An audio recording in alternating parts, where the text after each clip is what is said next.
దేవుని నామానికి మహిమ కలుగును గాక. ఈరోజు దేవుని యొక్క వాక్యాన్ని ధ్యానించే ముందు బైబిల్ గ్రంథంలోని అక్కడ అక్కడ అక్కడ అక్కడ ఇచ్చిన కొన్ని మాటల్ని మనం తీసుకొని వాటిని కలిపి అర్థం చేసుకొని అవి మనవకి ఏమాత్రం ఉపయోగకరంగా ఉంటున్నాయి, ఏ విధంగా మనం నడిపిస్తున్నాయి అనే విషయాల్ని మనం చూసుకుందాం. ఎందుకంటే బైబిల్ మొత్తం అంతా కూడా దేవుని యొక్క హృదయమే. ఎంతమంది నమ్ముతున్నారు? ఇది మన బాగు గురించే ఆయన మనకి రాసిచ్చాడు. మనం ఎలా నడవాలి, ఎలా ప్రవర్తించాలి, ఎలా ఉండాలి, ఎలా ఉంటే బాగుంటుంది, ఎలా ఉండకూడదు, దేవునికి ఇష్టంగా ఎలా ఉండాలి, దేవునికి ఇష్టంగా ఎలా ఉండకూడదు, దేవునికి ఇష్టంగా ఉంటే ఆయన ఏ విధంగా ఆశీర్వదిస్తాడు, దేవునికి ఆయాస్కరంగా దేవునికి ఉగ్రత తెప్పించే విధంగా ఉంటే ఆయన ఏ విధంగా దండిస్తాడు, ఆయన ఎంత ఉగ్గులు అవుతాడు, ఎంత శాంతమూర్తిగా ఉంటాడు అన్న విషయాలన్నీ కూడా కూలంకషంగా చక్కగా రాయబడి మన చేతికి అందివ్వబడినటువంటి పుస్తకం ఈ పుస్తకంలో ప్రతి మాట కూడా దేవుడు తన యొక్క ఆత్మ ప్రేరణ ద్వారా, తన యొక్క భక్తుల ద్వారా రాయించి ఇచ్చిన ఈ పుస్తకం. ఇదేదో ఆషామాషి, ఏదో కల్పనా కథలు, ఏదో ఊహించి రాసినటువంటి ఏదో కథలు కావు. ఇది ఒక చరిత్రతో కూడినటువంటి ఒక గాథ. దీన్ని మనం ఏమంటున్నాం? బైబిల్. ఏమంటున్నాం? ఇది బైబిల్ అంటున్నాం.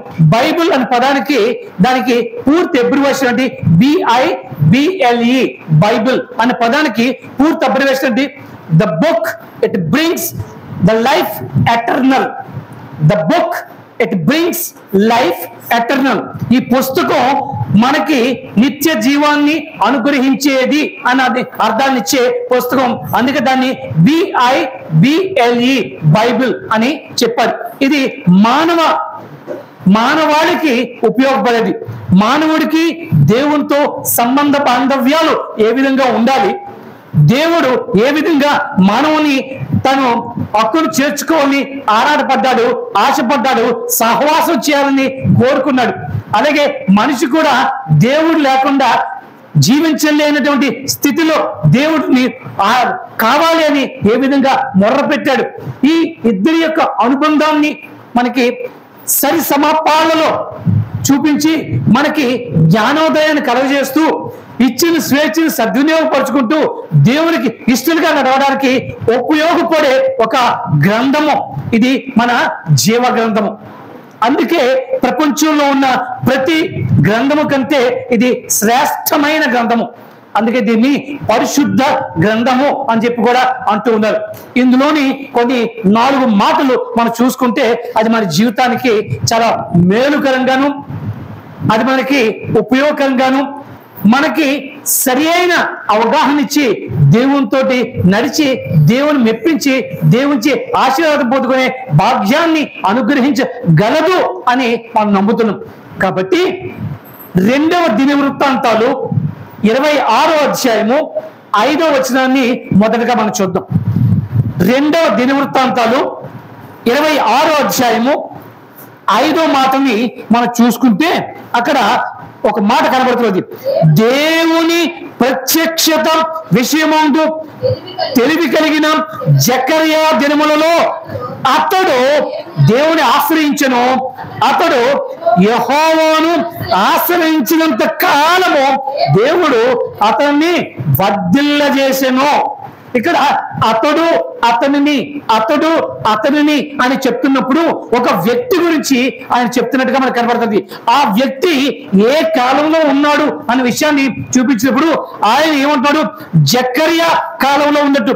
జకర్యా కాలంలో ఉంటే జకర్యా ఉన్న సమయమా అంటే జకర్యాకి దేవుని యొక్క ప్రత్యక్షత కనబడుతున్న సమయంలో, అందుకే దేవుని ప్రత్యక్ష విషయం ముందు తెలివి కలిగి నా జకర్యా దినములలో అంటే జకర్యా కూడా దేవుని ప్రత్యక్షతని ఇచ్చినటువంటి తెలివి కలిగిన దినములు అని ఒక పర్టికులర్ గా ఒక సమయాన్ని చూపిస్తుంది.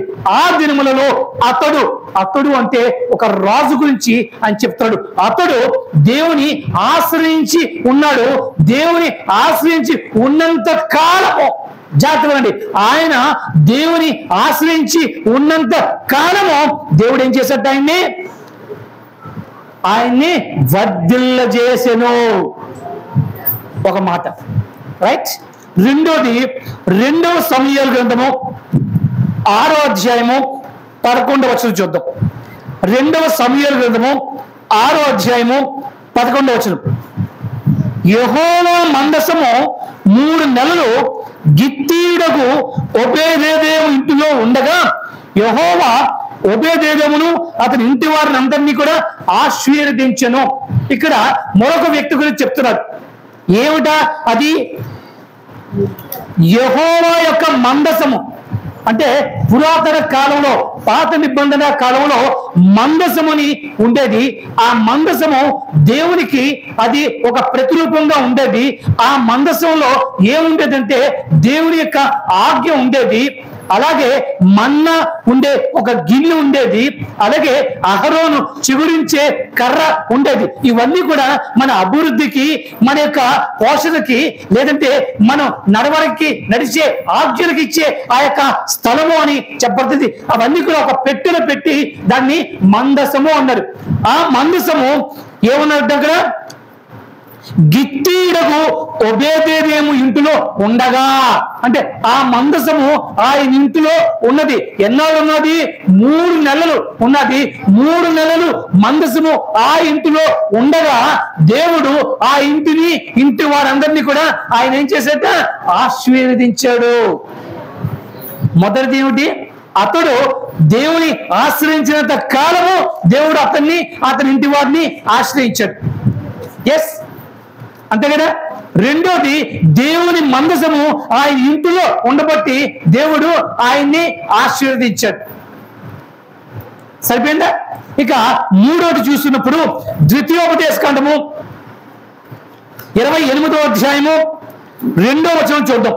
ద్వితీయోపదేశకాండము 28వ అధ్యాయము 2వ వచనం చూసుకుంటే, నీవు నీ దేవుడైన యెహోవా మాట వినిన ఎడల ఈ దీవెనలన్నీ నీ మీదకి వచ్చి నీకు ప్రాప్తించును. దేవుడే స్వయముగా ఒక ఆజ్ఞని ఇస్తూ ఉన్నాడు. ఏమిటి ఆజ్ఞ? ఇదిగో, నేడు నేను నీ దేవుడైన యెహోవా మాట నీవు విని ఎడలా, అంటే దేవుడు ఏం చెప్పాడో ఆ రీతిగా నీవు నడుచుకుంటే దేవుడు ఏం చేస్తాడు? ఆయన దీవెనలన్నీ కూడా నీ మీదకే వచ్చేటట్టు ఆయన చేస్తాను అని చెప్తున్నాడు. బాగుందా మాటలు? ఇవాళ ఒకటి, ఆయన్ని ఆశ్రయించేంత కాలము దేవుడు ఆయన్ని ఆశీర్వదించాడు. రెండోది, మందసాన్ని ఆయన ఇంట్లో ఉంచుకున్నంత కాలము దేవుడు ఆయన్ని ఆశీర్వదించాడు.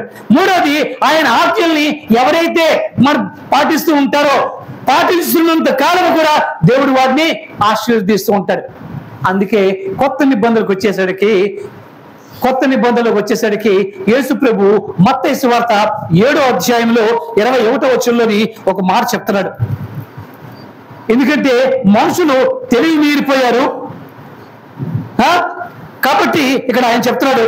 మత్తయి సువార్త 7వ అధ్యాయము 21వ వచనంలో, ప్రభువా ప్రభువా అని నన్ను పిలిచి ప్రతి వాడును పరలోక రాజ్యంలో ప్రవేశించడు, కానీ పరలోకముందున్న నా తండ్రి చిత్త ప్రకారము చేయవాడే. ఇప్పుడు దీన్ని, ఈ 4 మాటల్ని కూడా మనం ఒకదానికొకటి సంధింప చేసుకొని ఈ 4 మాటల ద్వారా దేవుడు ఈరోజు నీతోటి నాతోటి ఏం మాట్లాడుతున్నాడు అనే విషయాన్ని మనం ఆలోచించేద్దాం. విన్నారా? అతడు ఆయనను ఆశ్రయించి ఉన్నంత కాలము దేవుడు ఆయన్ని ఆశీర్వదించెను. అతడు అన్నప్పుడు అక్కడ ఎవరి గురించి రాశాడయ్యా అంటే, ఆయన ఉజ్జియా గురించి ఆయన రాస్తూ ఉన్నట్టుగా మనం చూస్తున్నాం. ఉజ్జియా రాజు గురించి ఆయన రాశాడు. ఈ విషయం తర్వాత. అలాగే ఎక్కడైతే మందసాన్ని తన ఇంటిలో ఆయన ఉంచుకున్నాడో, ఆ మందసం ఉంచుకున్న మూలన్న దేవుడు ఆయన్ని ఆశీర్వదించాడు. ఆ వ్యక్తి ఎవరు అంటే గిత్తీయుడైనటువంటి ఒబేదెదోము అని రాయబడుతుంది. ఈ ఇద్దరి యొక్క ఉదాహరణలు ఇస్తూ దేవుడు స్వయంగా ఏం చెప్తారంటే, అయ్యా వారిద్దరిని చూశారు కదా, ఇప్పటికైనా మీరు తెలుసుకోండి ఏంటంటే ఇవాళకైనా ఇప్పటికైనా నేడు మీరు యెహోవా ఆజ్ఞల్ని పాటించిన ఈ దీవెనలన్నీ, ఏ దీవెనలు? ఆయన మనకిచ్చిన దీవెనలన్నీ కూడా అవి మీకే సంప్రాప్తించును. బాగుందిగా. చివరిగా మత్తయి సువార్తకు వచ్చేప్పటికీ ప్రజలు దేవుని పెదవులతో స్తుతిస్తూ ఉన్నారు, కానీ వారి హృదయాలు దూరంగా ఉండిపోయింది. అందుకే ఆయన ఏమంటున్నాడు, ప్రభువా ప్రభువా అనిపించిన ప్రతి వారు కూడా పరలోక రాజ్యంలో చేరరు, కానీ ఎవరైతే పరలోకంలో ఉన్న ఆ తండ్రి చిత్త ప్రకారం చేస్తారో వారు మాత్రమే పరలోకంలోనికి ప్రవేశిస్తారు. మనకి ఆశీర్వాదము అంటే ఏమిటో మొట్టమొదటిగా మనం తెలుసుకోవాల్సిన విషయం. ఆశీర్వాదము అంటే ఈ లోకంలో మనకి సంపద, ఆరోగ్యము, అందము, క్షేమము ఇది మాత్రమే కాదు. ఇది అందరికీ దేవుడు తన కృప చొప్పున అనుగ్రహిస్తూనే ఉన్నాడు. క్రైస్తవులను లేదు, హైందవులను లేదు, ముస్లింలను లేదు, జైనులను లేదు, బౌద్ధులను లేదు, నాస్తికులను లేదు, ఆస్తికులను లేదు, ఎవరికైనా తన కృప చొప్పున వారికి సమస్తాన్ని కూడా అనుగ్రహిస్తూనే ఉన్నాడు. కారణం ఏమిటంటే ఆయనకి పక్షపాతం లేదు. నీతిమంతుల మీదను అనీతిమంతుల మీదను ఆయన వర్షమును మంచును ఆయన కురిపిస్తూనే ఉన్నాడు. అలాగే ఆశీర్వాదాలు కూడా రాస్తూ ఉన్నాడు. అయినప్పటికీ ఏమన్నాను నేను? అయినప్పటికీ దేవుడు ప్రత్యేకంగా నీతోని నాతోని ఈరోజు ఒక సందేశాన్ని ఇవ్వాలని చెప్పి ఆశిస్తూ ఉన్నాడు. ఏమిటి అంటే, అయ్యా ఈ ఇద్దరు వ్యక్తుల విషయం కూడా మీరు విన్నారు కదా. ఒకరు ఉజ్జియా గురించి విన్నారు, ఒకరు ఒబేదెదోము గురించి విన్నారు. వీరిద్దరూ ఏ విధంగా ఎందు నిమిత్తమో ఆశీర్వదింపబడ్డారు అనే విషయాన్ని ఒక్కసారి మీరు కూలంకషంగా అర్థం చేసుకుంటే, మీరు కూడా ఆ రీతిగా ప్రవర్తించినట్లయితే మీకు కూడా దేవుడు ఆ రీతిగానే ఆశీర్వదిస్తాడు అనే విషయాన్ని ఆయన చెప్తున్నాడు. దేవుని యొక్క ఆజ్ఞలు అందరికీ కూడా సమానమే. దేవుని యొక్క ఆజ్ఞలు అందరికీ సమానమే. ఎందుకు అంటే మీరు చూడండి, ఏ ధర్మశాస్త్రాన్ని మనం తీసుకున్నప్పుడు కూడా దేవుని యొక్క ఆజ్ఞలు ఒకటే, అవునా కదా? ఏముంది? నీ దేవుణ్ణి నీవు గణపరచాలి, నీ తల్లిదండ్రుల్ని నీవు సన్మానించాలి, నీవు అబద్ధం ఆడకూడదు, దొంగతనం చేయకూడదు, వ్యభిచరించకూడదు, పొరుగు వారిని ఆశించకూడదు, అవునా కదా? ఎందుకంటే మనం ఏ ప్రపంచంలో మానవాళి ఎక్కడెక్కడే ఉండి ఎవరెవరు ఏ అభిప్రాయ ప్రకారం, మత ప్రకారం, సిద్ధాంతాల ప్రకారం ఉన్నప్పుడు కూడా వారందరికీ కూడా దేవుని యొక్క ఆజ్ఞ ఒకటే. అందుకే వారి భాషలో ఏమంటారంటే సర్వేజన సుఖినో భవంతు అంటారు. అంటే అందరూ కూడా క్షేమంగా ఉండాలని కోరుకుంటూ ఉంటారు. మనకు కూడా ఉండగా మీరు కూడా సాధ్యమైతే అందరితో సమాధానముగా ఉండండి. నీ పొరుగు వారిని సాధ్యమైనంత వరకు ప్రేమించండి. నిన్ను వల్లే నీ పొరుగు వారిని ప్రేమించవలను. ఉందా లేదా? సమానమేగా. ఇంకో మన ఈ లోకంలోని ఇంకో నానుడు కూడా ఉంది. ఏమిటా నానుడు అంటే అందరూ బాగుండాలి, అందులో నేను ఉండాలి, అవునా కదా? అందరూ బాగుండాలి, అందులో నేను ఉండాలి. అంటే నా యొక్క ఆశ ఏంటి? నేను బాగుండాలి, అందరూ బాగుండాలి. అంటే ఈ ఆజ్ఞలు అందరికీ సమానమేగా. అయినప్పటికీ దేవుడు ఏం చెప్తున్నాడంటే, ఎవరైతే దేవుని ఆశ్రయిస్తూ ఉంటారో వారిని దేవుడు నిత్యము ఆశీర్వదిస్తూ ఉంటాడు అని చెప్పి చెప్పబడుతుంది. ఇక్కడ ఉజ్జియా గురించి రాయబడుతుంది. ఈ ఉజ్జియా రాజు గురించి కొన్ని విషయాలు మనం తెలుసుకుందాం. చరిత్రలో ఇది కల్పన కథ కాదు. ఉజ్జియా అని ఒక రాజు ఉండేవాడు. తన తండ్రి అజర్యా అని ఒక రాజు. ఆ అజర్యా రాజు కూడా దేవుని దృష్టికి కొంత అనుకూలంగానే ప్రవర్తించాడు. ఎందుకంటే పాత నిబంధన గ్రంథంలో చాలా మంది రాజులు ఇజ్రాయెల్ జనాంగాన్ని వారు నడిపించారు. నడిపించిన అనేక మంది రాజుల్లో దేవునికి అయిష్టులుగా కొందరు, దేవునికి ఇష్టలుగా కొందరు వారు పరిపాలన చేసినటువంటి రాజుల్లో చాలా మంది ఉన్నారు. అలాంటి రాజుల్లో అజర్యా కూడా ఒక రాజుగా ఉండి కొంత దేవునికి ఇష్టమైన కార్యాలు చేశాడు. అయితే తను కొన్ని కారణాల చేత మనకి చూసుకుంటే అతని గురించి దేవుని దృష్టికి మంచివాడై ఉన్నాడు అజర్యా, అమజ్య. 2వ రాజుల గ్రంథము 14వ అధ్యాయము 3 నుంచి 5 వచనాలు, 18 నుంచి 20 వచనాలు మనం చూసుకున్నట్లయితే 2వ రాజుల గ్రంథము 14వ అధ్యాయంలో 3 నుంచి 5 వచనాలు చూసినప్పుడు ఇక్కడ రాయబడుతుంది. ఇతడు అంటే అక్కడ ఆ రాజు అయినటువంటి అమజ్యా గురించి రాస్తున్నాడు. తన పితరుడైన దావీదు చేసినట్టు చేయకపోయినను యెహోవా దృష్టికి నీతి గలవాడే తన తండ్రి అయిన యోవాషు చేసిన ప్రకారము చేశాను. అయితే అతడు ఉన్నత స్థలములను కొట్టివేయలేదు. జనులు ఇంకను ఉన్నత స్థలములలో బలులు అర్పించుచు ధూపం వేయుచుండిరి. రాజ్యమందు తాను స్థాపింపబడిన తరువాత రాజుకు తన తండ్రిని చెప్పిన తన సేవకులను అతడు హతము చేయించెను. ఇక్కడ ఆయన దేవుని దృష్టికి కొంత దావీదు చేసినట్టుగా, దావీదు మెప్పించకపోయినప్పటికీ కూడా దేవుని దృష్టికి అనుకూలుడుగా ఉన్నాడు. తన తండ్రిని ఎవరో చంపారని తను కూడా తన తండ్రిని చంపిన వాడిని యోవాషు అతన్ని చంపించినట్టుగా మనకి కనబడుతున్నది.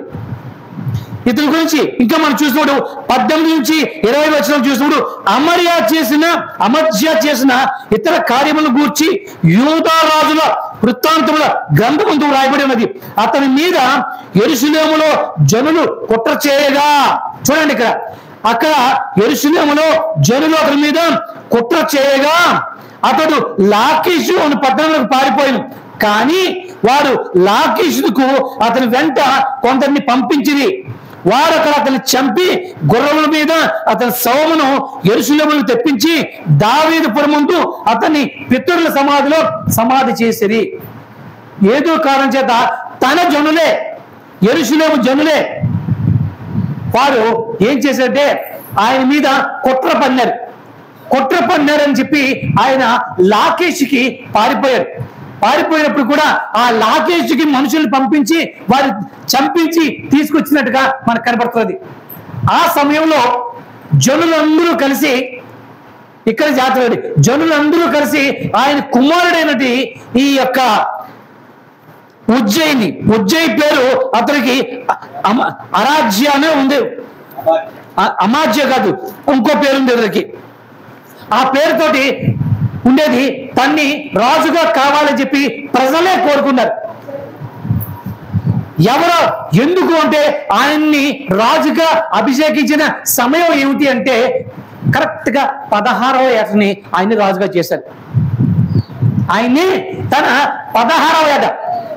సాధారణంగా రాజులు వంశపారంపర్యంగా నా తర్వాత నా కొడుకు అన్నట్టుగా ఆ రాజు తర్వాత ఈ రాజకుమారుడు రాజ్యం వెళ్తాడు. అంటే రాజులు అభిషేకం చేసి రాజ్యాధికారిని ఇస్తూ ఉంటారు. కానీ ఇక్కడ ఈ ఉజ్జయికి ఏం చేశారంటే ప్రజలే పట్టం కట్టారు, రాజుగా అభిషేకించారు. 16వ ఏట. ఆయన తర్వాత తన దినాల్లో రమారమి 52 సంవత్సరాలు యెరూషలేముని పరిపాలించాడు. ఎన్ని సంవత్సరాలు?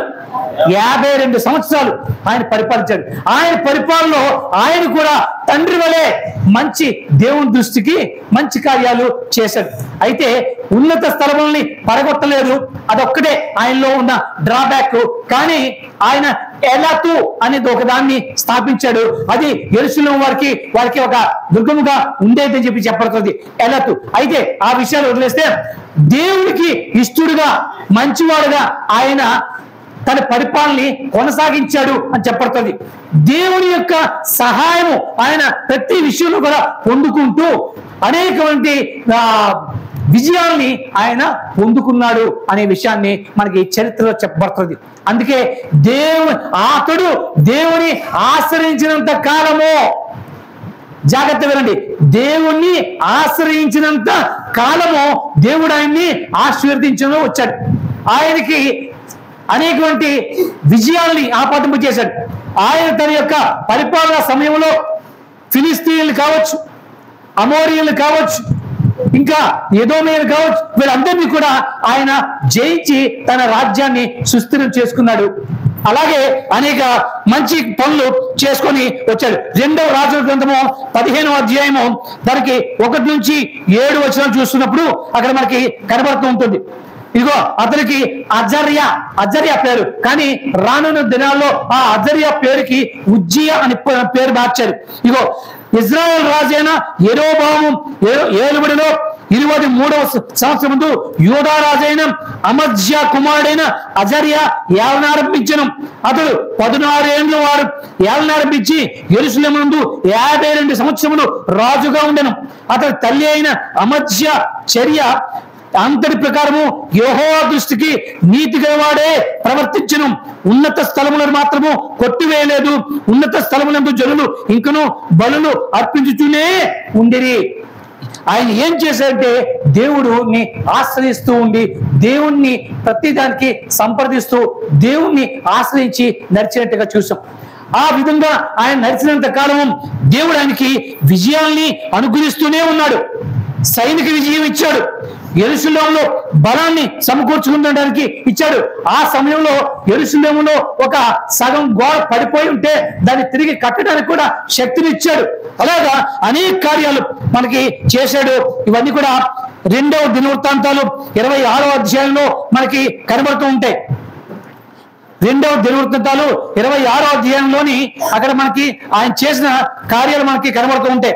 ఎందుకంటే ఇవన్నీ కూడా ఏమిటి అంటే దేవుని యొక్క సహాయంతో కార్యాలన్నీ కూడా ఆయన చేసినట్టుగా మనకి కనబడుతూ ఉంటాయి.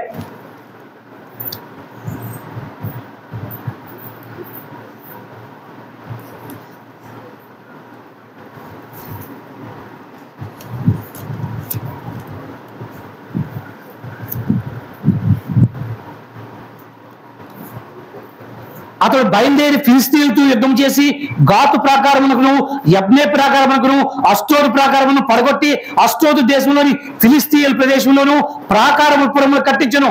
ఫిలిస్తీన్లో గూర్బయల్లో నివసించిన అరబీయులతోటి మహనీయులతోటి అతను యుద్ధం చేయగా దేవుడు అతనికి సహాయం చేసను.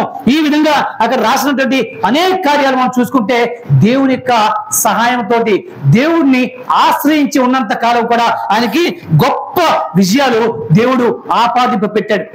ఎప్పుడైతే 52 సంవత్సరాలు ఆయన పరిపాలించాడుగా, ఇక చివరి దశకి వచ్చేసరికి ఏమైందంటే కొంచెం తలబేరుసు వచ్చింది. ఏమొచ్చింది? గర్వం. ఆ గర్వంతో ఆయన దేవుణ్ణి ఆశ్రయించకుండా దేవునికి విరోధమైన పని ఆయన చేశాడు. ఏమిటా విరోధమైన పని అంటే యాజకులు తప్ప వేరే ఎవరు కూడా చేయకూడనటువంటి ఆ పనిని ఆయన చేశాడు. ఏంటంటే దేవుని యొక్క ఆలయంలోకి వెళ్ళి యాజకులు మాత్రమే అర్పణ అర్పించ బద్దులై ఉన్నప్పుడు దాన్ని ఈయన తన చేతికి తీసుకొని యాజకుడు అంటే యాజకులకి బదులుగా ఆయనే ధూపం వేసినట్టుగా మనకు కనపడుతున్నది. అప్పుడు యాజకులు వచ్చి ఆయన రాజైనా కూడా ఏమాత్రం కూడా సందేహించకుండా ఆయన్ని తోలనాడారు. రాజా, నువ్వు చేసింది ఏంటి? మహాఘోరమైన అపచారం చేశావు, ఇది ఏమాత్రం కూడా తగదు అని తన్ని గట్టిగా అన్నప్పుడు కోపం తెచ్చుకున్నాడు. ఎందుకంటే గర్వం కదా, గర్వాన్ని బట్టి కోపం తెచ్చుకున్నాడు. ఏదైనా చేయాలి అని అనుకున్న సమయంలోనే, ఎప్పుడైతే యాజకులు ఆయనకి చెప్తున్న సమయంలోనే ఆయన నుదుటిన కుష్టు పొర కనబడినట్టుగా కనబడుతున్నది. కుష్టు వ్యాధి ఆయన నుదుటిన కనబడింది. కారణం ఏంటంటే దేవునికి అయిష్టంగా కార్యము చేసిన వెంటనే దేవుడు ఆయనకి కుష్ఠరోగంతో ఆయన్ని శాసించాడు. వెంటనే ఆయన ఏం చేశారంటే తన యొక్క అంటే ఆ రాజ సింహాసనం నుంచి తీసివేసి వేరొక ప్రాంతానికి, ఒంటరిగా ఉన్న ప్రాంతానికి తీసుకొని వెళ్ళి ఆయన జీవిత కాలం ఇక చర్మదశలో అలాగే ఉండిపోయాడు. అయితే చివరిగా ఏమవుతుందంటే ఆయన తన పితరులతో సమాధి చేయబడలేదు.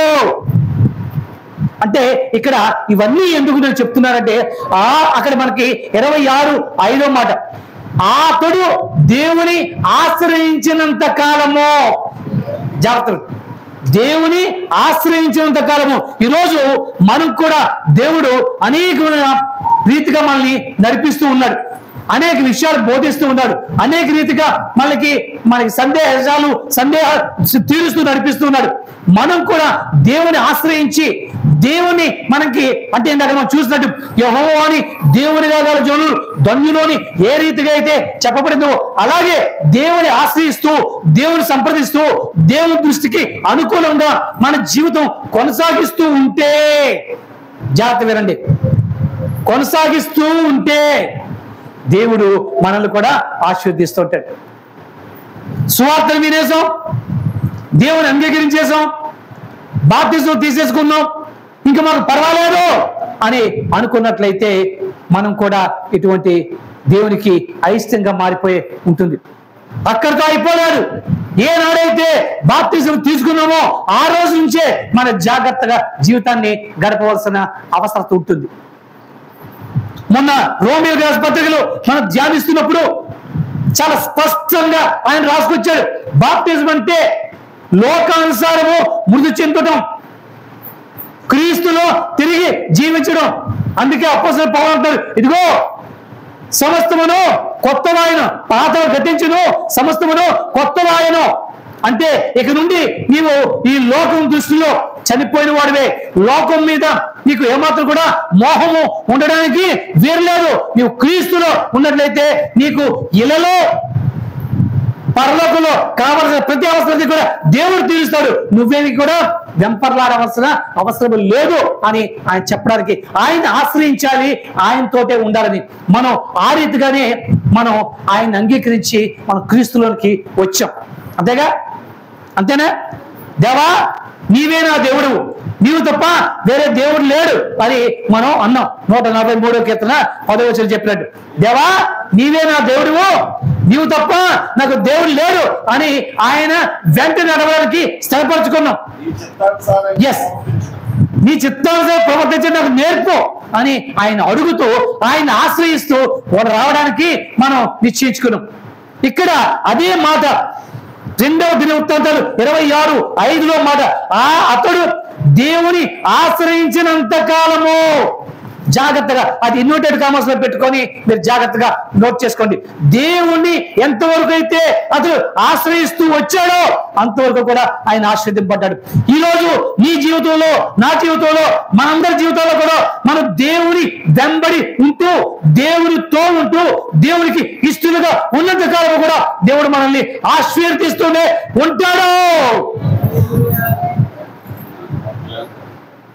ఎలా ఉన్నాం మనం? ఎలా ఉన్నాం? మనం ధర్మశాస్త్రాన్ని మనం ఆచరించడానికి, ఆయన ఆజ్ఞల్ని పాటించడానికి, ఆయన ఆజ్ఞల్లో నడవడానికి, ఆయన సంప్రదిస్తూ నడవడానికి, ఆయన్ని వెంబడి నడవడానికి, ఆయనకి ముందుగా కూడా వెళ్ళిపోకూడదు, ఆయనకి వెనకగా కూడా వెళ్ళిపోకూడదు. ఆయనతో సమానంగా మనం నడిచినప్పుడే ఆయన్ని ఆశ్రయించిన వారు అవుతాం. అంటే ఆయన ఆజ్ఞలకి ముందుగా పారిపోవడం కానీ, ఆయన ఆజ్ఞలకి వెనకబడిపోవడం కానీ కాదు, ఆయనతో సమముగా. ఈ రీతిగా ప్రతిరోజు కూడా దేవుని వాక్యానుసారము మన జీవితాన్ని గడుపుతున్నామా లేదా పరీక్షించుకోవాల్సిన విషయం. కారణం ఏమిటంటే అతడు దేవుని ఆశ్రయించిన అంతకాలము, అది చాలా ప్రాముఖ్యం. అలాగే దేవుని యొక్క వాక్యానుసారము మన జీవితాన్ని మనం గడుపుకున్నంత కాలము కూడా దేవుని యొక్క కృపా దృష్టి మన మీద ఉండి ఆయన తన సంరక్షణలో, ఆయన పోషణలో, ఆయన రక్షణలో మనల్ని నడిపిస్తాడు. కానీ దేవుని వదిలి మనం దూరం జరిగితే మనం వెంటనే అపవాది చేతులు పడిపోతాం, దేవునికి దూరం అయిపోతాం. పరీక్షించుకో నా ప్రియ బిడ్డ. అందుకే ఈ ఉదాహరణ చెప్తున్నాడు, అతడు దేవుని ఆశ్రయించినంత కాలము. అంతే. ఆశ్రయించకపోతే నష్టపోయాడు. గర్వం తనలోకి వచ్చింది. ఆ గర్వం వలన ఆయన నశించిపోయాడు. ఈరోజు మనం ఎలా ఉన్నాం? దేవుని వాక్యాన్ని అనుదినము కూడా నా నడకలో, నా యొక్క ప్రవర్తనలో, నా మాటలో, నా చేతలో, నా క్రియలో అనుక్షణం కూడా ముందుంచుకొని దాని ప్రకారం నడుస్తున్నామా లేదా? ఒకవేళ నడుస్తున్నంత కాలము దేవుడు తన ఆశీర్వాదాల్ని మన మీద కుమ్మరిస్తూ ఉంటాడు. ఏమాత్రం కూడా దారి తప్పినా దేవుని యొక్క దృష్టి నుంచి మనం తప్పిపోయే ప్రమాదం ఉంది ప్రియులారా. అందుకే చెప్తున్నారు, అతడు దేవుని ఆశ్రయించినంత కాలము. ఇదొక మాట. ఇక రెండో వ్యక్తి దగ్గరికి వద్దాం. ఆయన ఎవడు అంటే గిత్తీయుడైన ఓబేదెదోము. ఈయన ఎవరు అంటే కోరహు, కహాతు వీరి యొక్క వంశం నుంచి వచ్చిన వారు.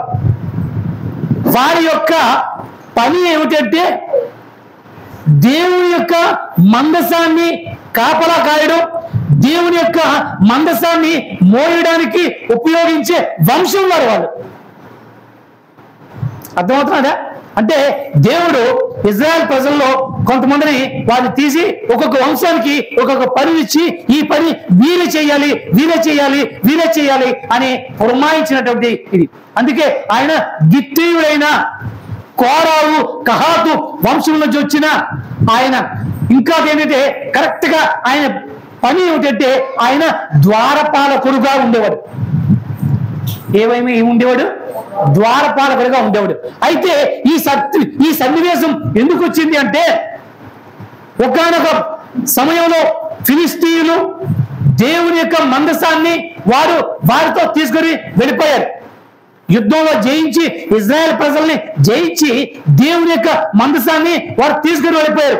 ఎందుకు అంటే వారు ఏమనుకున్నారంటే దేవుని మందసం మనతో ఉంటే ఆ దేవుడు మనకు కూడా విజయాలు ఇస్తాడు, ఆ దేవుని యొక్క ఆశీర్వాదాలు మనకు కూడా ఉంటాయి అని వాళ్ళు పట్టుకుని వెళ్ళిపోయారు. కానీ ఆ మందసాన్ని ఎక్కడైతే వారు పెట్టారో ప్రతి చోట కూడా వారికి కష్టమే వచ్చింది. వారు తీసుకెళ్లి ఆ ఒక మాగోగు గుడిలో పెట్టారట. ఆ మందసాన్ని తీసుకెళ్లి పెడితే ఏమైందంటే తెల్లారు లేచి చూసేసరికి ఆ మాగోగు విగ్రహం పడిపోయింది. వీళ్ళు చూశారు, ఇదేంటిది, నేను సరిగ్గా పెట్టేమే, ఇది ఎందుకు పడిపోయింది అని అనుకున్నారు. అంటే మనం ఏమంటాం, నీతో సమం ఎవరు, నీలా ప్రేమించేవారు ఎవరు, ఆయనతో సమం ఎవరు లేరు. వాళ్ళు ఏం చేశారు, ఈ మాగోగు తోటి సమముగా అక్కడ ఆ యొక్క గుడిలో తీసుకెళ్లి ఈ మందసాన్ని పెడితే దేవుడు ఊరుకున్నాడా? నువ్వు నాతో సమం కాదు అని పారగొట్టాడు. మర్నాడు మళ్ళీ నిలబెట్టి మళ్ళీ చూశారు.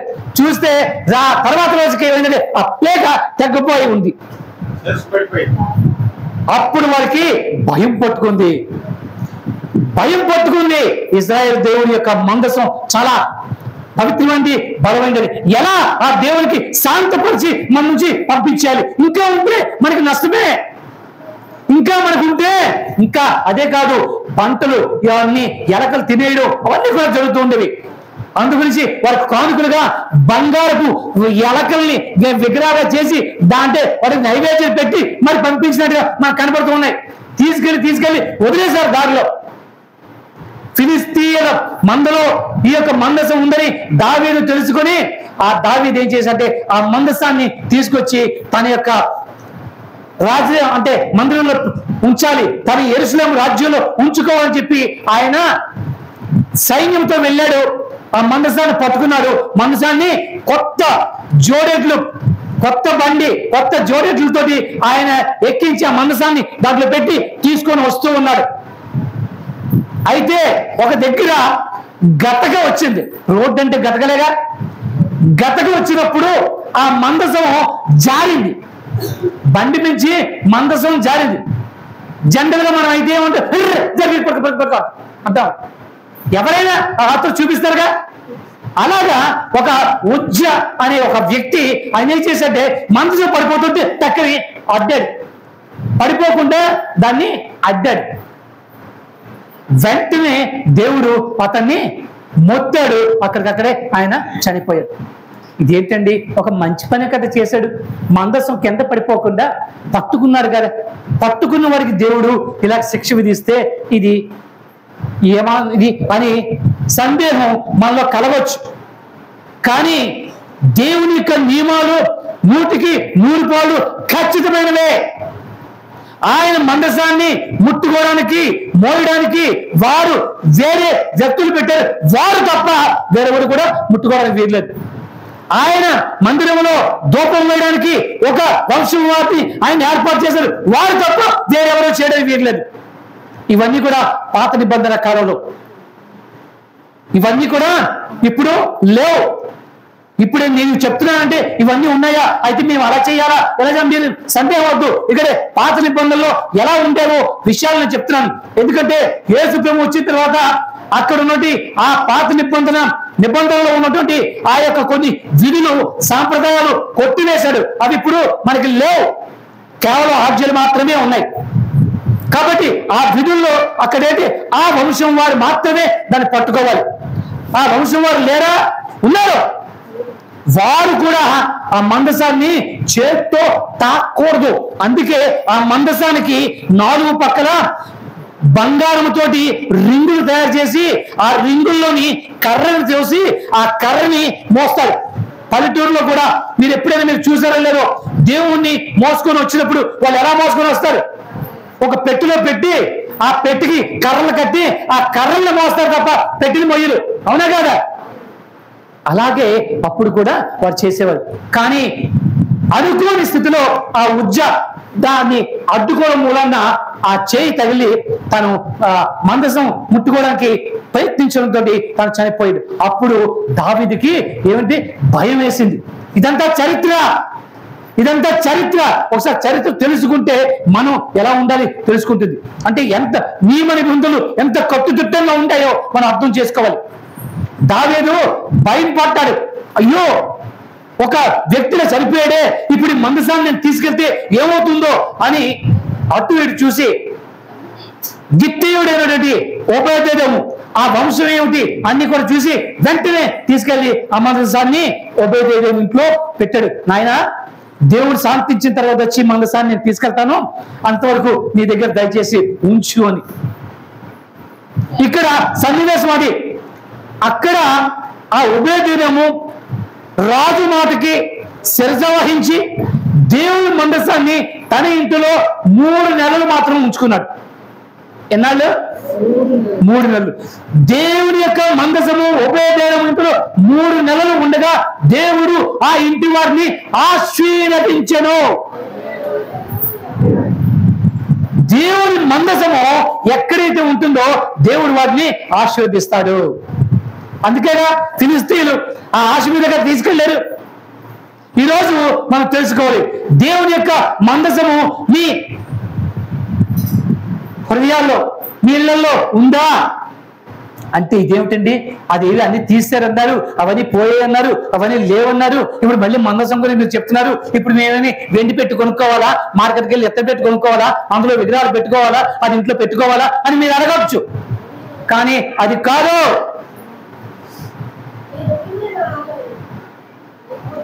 దేవుని యొక్క మందసములో ఏముంది అంటే అందులో దేవుని యొక్క ఆజ్ఞలు ఉన్నవే.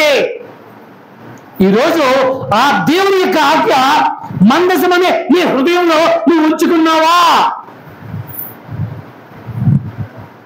ఇప్పుడు మందసం ఏంటి? నీ హృదయమే. ఈరోజు నీవు దేవుని ఆలయమని నీకు తెలియదా? మనము దేవుని ఆలయమై ఉన్నాం. ఈ ఆలయంలో ఉండవలసింది ఏంటి? దేవుడు. దేవుడు ఎవరు? ఆది యందు వాక్యం ఉండెను, వాక్యము దేవుని యొద్ద ఉండెను, వాక్యమే దేవుడై ఉండెను. అంటే ఆ వాక్ నీ హృదయంలో ఏముండాలి? ఆ వాక్యం. ఆనాడు ఓబేదేదోము ఇంటిలో ఆ యొక్క వాక్య సాదృశ్యమైన మందసాన్ని 3 నెలలు ఉంచుకున్నప్పుడు దేవుడు తన ఇంటి వారిని ఆశీర్వదించాడు. ఈరోజు దేవుని వాక్యాన్ని నీ హృదయంలో ఉంచుకొని వాక్యానుసారం నీ జీవితాన్ని గడుపుతూ వాక్యానికి లోబడి నువ్వు జీవిస్తున్నట్లయితే నిన్ను నీ ఇంటి వారిని దేవుడు ఆశీర్వదిస్తాడు.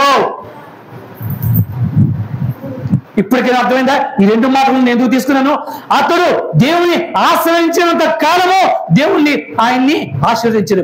మనం దేవుని ఆశ్రయిస్తూ ఆయనతో ఉంటూ ఆయన వెంబడే ఉంటూ ఆయన ఆజ్ఞలు శిరసాలిస్తూ ఆయనతో నడుస్తూ ఉంటే దేవుడు మనల్ని ఆశీర్వదిస్తూ ఉంటాడు. మందసం 3 నెలలు ఉభయదేవుడు ఇంటిలో ఉండగా ఆ మందస సాదృశ్యమైనది దేవుని యొక్క వాక్యము నా హృదయంలో నీ హృదయంలో మన హృదయంలో మనం స్థిరంగా నిలుపుకున్నట్లయితే దేవుడు మనల్ని మన ఇంటి వారిని కూడా ఆయన ఆశీర్వదిస్తూ ఉంటాడు. 2వ సమయాల గ్రంథము 7వ అధ్యాయం 28-29 వచనాలు మనం చూసుకున్నట్లయితే ఏమంటాడు? యెహోవా ప్రభువా నీవు నీ దాసుడైన నాకు మేలు చేయుదునని సెలవిచ్చావే. యెహోవా ప్రభువా నేను దయచేయదునని నీవు నీ దాసుడైన నాకు సెలవిచ్చావే. నీవు దేవుడు కనుక నీ మాట సత్యం. దయచేసి నీ దాసుడైన నా కుటుంబమును నిత్యము నీ సన్నిధిలో ఉండునట్లు దాన్ని ఆశీర్వదించుము. యెహోవా నా ప్రభువా నీవు సెలవిచ్చి ఉన్నావు. నీ ఆశీర్వాదంతో నా కుటుంబము నిత్యము. అది చూసారా? ఆయన మాట ఇచ్చాడు. ఆయన ఆశ్రయించినంత కాలం కూడా ఆయన ఆశీర్వదిస్తూ ఉంటాడు. ఆయన మందసాన్ని మనం ఉంచుకున్నట్లయితే మనల్ని ఆశీర్వదిస్తూ ఉంటాడు. దేవునితో నడవడం మానేసి దేవుని యొక్క వాక్కుకి మనం విరోధంగా ప్రవర్తిస్తూ ఉన్నట్లయితే దేవుడు మనతో ఉండడు. అందుకే అంటున్నాడు ద్వితీయోపదేశకాండంలో మోషే చెప్తూ ఉన్నాడు 2వ అధ్యాయం, నీవు నా ఆజ్ఞల్ని పాటించిన ఈ ఆశీర్వాదాలన్నీ కూడా, ఆశీర్వాదాలు ఎవరి కోసం ఉంచారు దేవుడు? ఆశీర్వాదాలు ఎవరి గురించి ఇచ్చాడు? మన గురించే. అయితే ఈ ఆశీర్వాదాలు కూడా ఎప్పుడు మనం అవుతాయి? ఆయన ఆజ్ఞని పాటించినప్పుడు, ఆయన మాట వినియాల. ఏమిటో మాట వినాలి? ఆయన ఆశ్రయిస్తూ ఆయన వాక్యాన్ని మన హృదయంలో ఉంచుకొని ఆయనకి ఇష్టమైన రీతిలో మనం నడుస్తున్నప్పుడు దేవుడు మనల్ని ఆశీర్వదిస్తానని చెప్పి ఆయన చెప్తూ ఉన్నాడు. అంతేగాని ఆదివారం నాడు చర్చికి వెళ్ళిపోయాం, శుక్రవారం నాడు ఉపవాసం ఉండిపోయాం, అందరికన్నా మేము ఎక్కువగా కానుకలు ఇచ్చాం, సంఘంలో మనుషులు మెప్పించే రీతిలో పరిచయం చేసేసాం అని చెప్పి ఇలాంటి ఒక దంపుడు పనులు చేస్తే ఆయన ఏమంటున్నాడు? ప్రభువా ప్రభువా అని పిలిచేవారు ఎవరు కూడా పరలోక రాజ్యంలో పరలోకంలో ఉన్న తండ్రి చిత్త ప్రకారం నువ్వు ఏం చేసావో దేవుడికి అక్కర్లే. నువ్వు దేవుడితో నడుచుకున్నావా లేదా? నీ హృదయం దేవునికి అనుకూలంగా ఉందా లేదా? నీవు ఆయన్ని ఆశ్రయించి ఉన్నావా లేదా? నీ హృదయంలో దేవుని యొక్క మందస సాదృశ్యమైన దేవుని వాక్యాన్ని ఉంచుకున్నావా లేదా? అప్పుడే నువ్వు ఆశీర్వదింపడతావని చెప్పి ఆయన చెప్తున్నాడు. ఈరోజు మన పరిస్థితి ఏంటి? చెప్పుకుంటున్నాం మన క్రైస్తవులమని. మన నడవడికలో క్రీస్తు ప్రేమ కనబడుతున్నదా? క్రీస్తు వాక్యం మనలో వారు చూసి నేర్చుకోగలుగుతున్నారా? ఏమంటున్నాడు? నీ సత్క్రియలు చూసి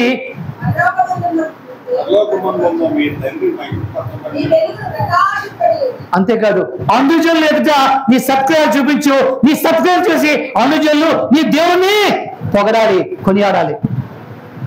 ఏమి నీ సత్క్రియలు? సంఘానికి వచ్చినంత మాత్రాన అయిపోతుందా? కానుకలు ఇచ్చినంత మాత్రాన అయిపోతుందా? ఉపవాసం ఉన్నంత మాత్రాన అయిపోతుందా? దేవుడు ఏమని నాకు ఇవన్నీ అక్కర్లేదు, కావాల్సింది హృదయం అంటున్నాడు. కావాల్సింది హృదయం. అందుకే ప్రకటన గ్రంథంలోకి వెళ్తే ఆయన ఏమంటున్నాడంటే ఆయన హృదయం అనే తలుపు ద్వారం దగ్గర నిలబడి టక టక కొడుతూ ఉన్నాడు. ఎవరైతే ఆ స్వరం విని తన హృదయమనే తలుపును తెరుస్తారో ఆయన ప్రవేశించి వారితో నివాసం ఉంటానంటున్నాడు ఆయన. మనం మన దేవుణ్ణి ఎక్కడ ఉంచాం? మన దేవుడికి ఏ స్థానం ఇచ్చాం? ఈరోజు మనం తెలుసుకోవాల్సిన అవసరత. మనం ఏం చేసాం? మన పరిస్థితి ఎలా ఉంది? ఆయనను ఆశ్రయించినంత కాలము ఆశ్రయిస్తున్నామా? కష్టాలు వచ్చినప్పుడు దేవుడా వెళ్తున్నాం. కష్టాలు తీరిపోయిన వెంటనే కాళ్ళు ఎగరేసుకొని, అంతే కదా. ఉజ్జయ ఏం చేశాడు? దేవుణ్ణి ఆశ్రయించినంత కాలం ఆశ్రయం పడ్డాడు. కొంచెం గర్వం లేచిన తర్వాత నువ్వు యాజకుడివి, నేను వేస్తాను అని దూపం వేయడానికి ప్రయత్నించాడు. దేవునికి విరోధమైన కార్యం చేస్తే వెంటనే దేవుడు మొత్తాడు. ఈరోజు నన్ను మొత్తకుండా చూసుకోవాలి, ఎందుకంటే ఆయన ఏమి చెయ్యట్లేదులే అని మనం అనుకుంటున్నాం. కారణం ఎవరు తెలుసా? ఆయన దీర్ఘశాంతుడు, కృపామయుడు. మనం నశించకుండా ఉన్నాము అంటే కేవలం ఆయన కృప వల్లే.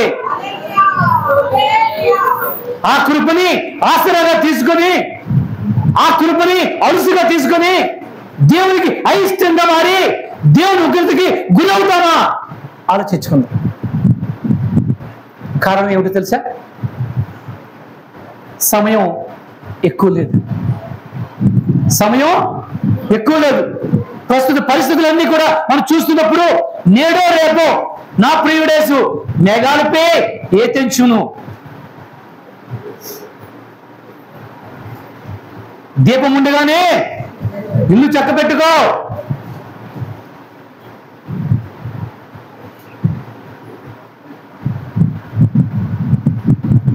ఏషియా గ్రంథములో ఏ రాజుకి ఏషియా ప్రవక్త ఆయన చెప్పాడు, నీ సమయం అయిపోయింది సర్దుకోని.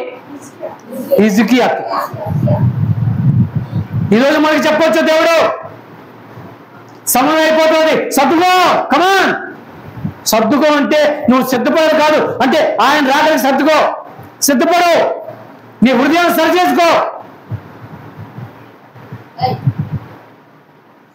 దేవుడు దొరుకు కాలంలోనే నువ్వు ఆయన్ని వెతకాలి. వివేకము కలిగి దేవుడు వెతుకువాడు కలరేమో అని దేవుడు చూస్తూ ఉన్నాడు.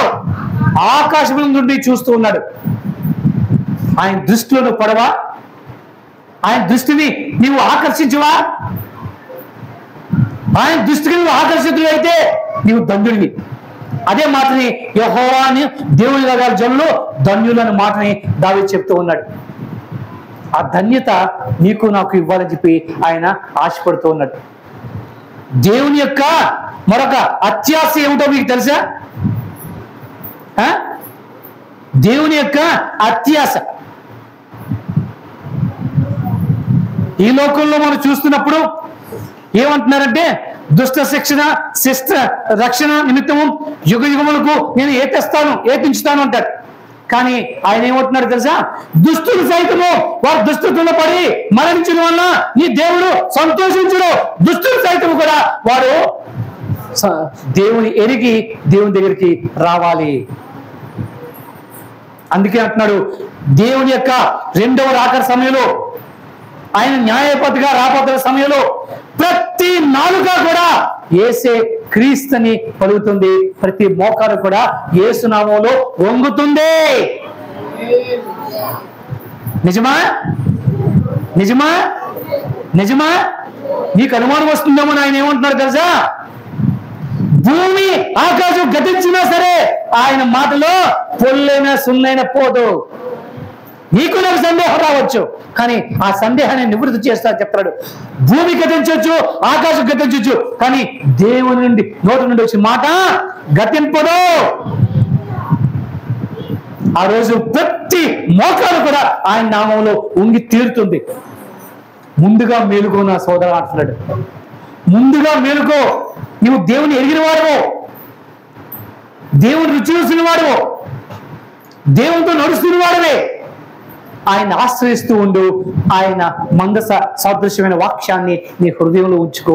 అప్పుడు దేవుడి బిడ్డగా నువ్వు కొనియాడబడతావు.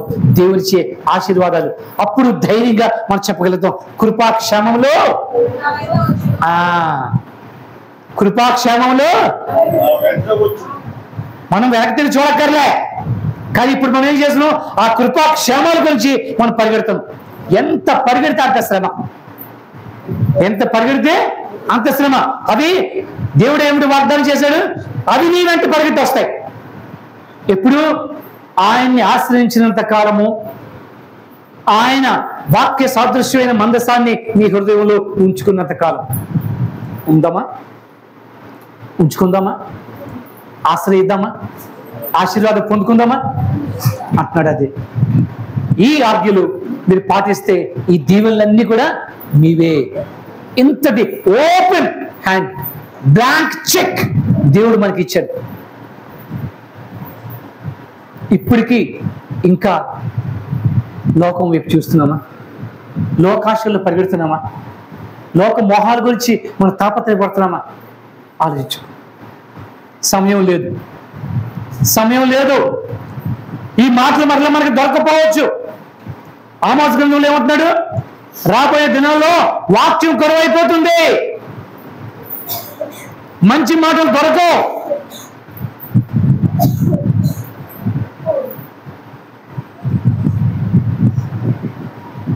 యూట్యూబ్లో మనం చూస్తున్నప్పుడు వాళ్ళు చెప్తున్నారు మరో 15 ఏళ్ళు దేవుడు ఉండద్దు, మరో 15 ఏళ్ళు దేవుడు ఉండద్దు. మనుషులే జ్ఞానంతో నిండిపోయి దేవుడి పక్కన తోసేస్తారు. ఎంత అజ్ఞానులు! అంతే. ఈ జనరేషన్ పిల్లలు, ఇదిగో ఇదిగో ఇదిగో ఇదిగో మన ఈ జనరేషన్ పిల్లలు, వాళ్ళు ఆల్ఫా జనం కాదుగా, ఇప్పుడు ఏదో సి జనరేషన్ ఏదో వచ్చింది. ఏంటి జన్జీ? ఆ జనరేషన్. వాళ్ళకి ఉన్న తెలివితేటలు ఎవ్వరికీ ఉండవు. అలాంటి తెలివితేటలు దేనికి? ఆ తెలివితేటలు నాశనానికే.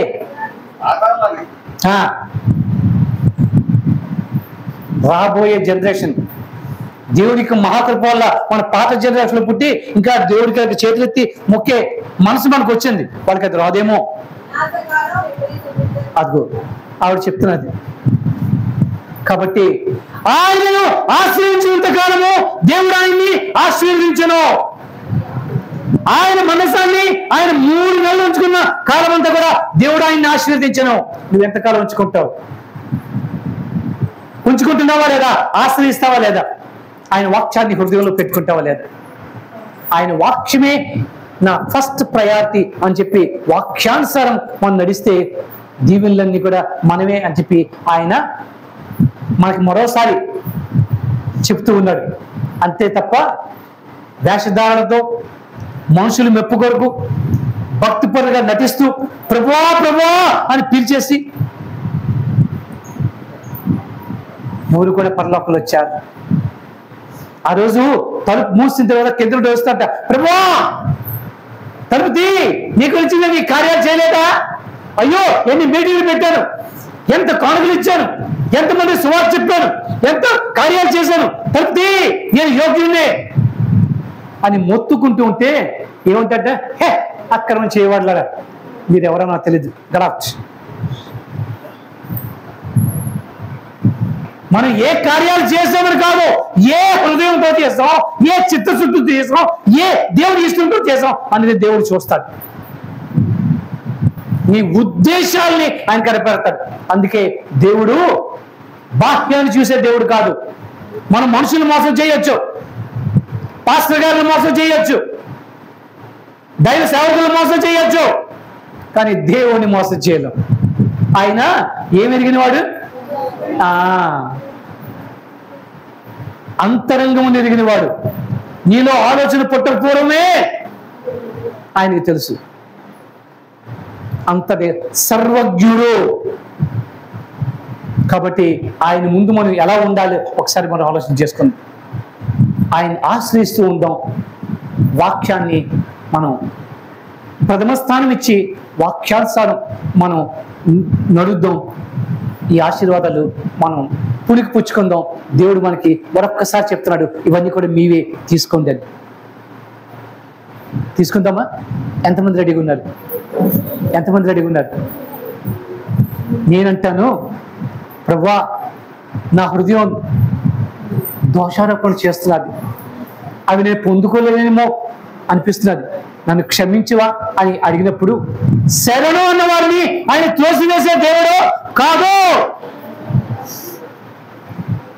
కాబట్టి నేను చెప్పేది ఏంటంటే మనలో ఎవ్వరిని కూడా నీతిమంతులు లేవు.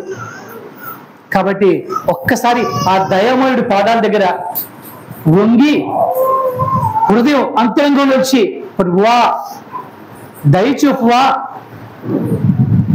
నీ దయగల ఆత్మ సమభూమి గల ప్రదేశంలో నన్ను నడిపించును గాక అని చెప్పి నీ ఆత్మతో నడిపించువా అని ఆయన అడుగుదాం.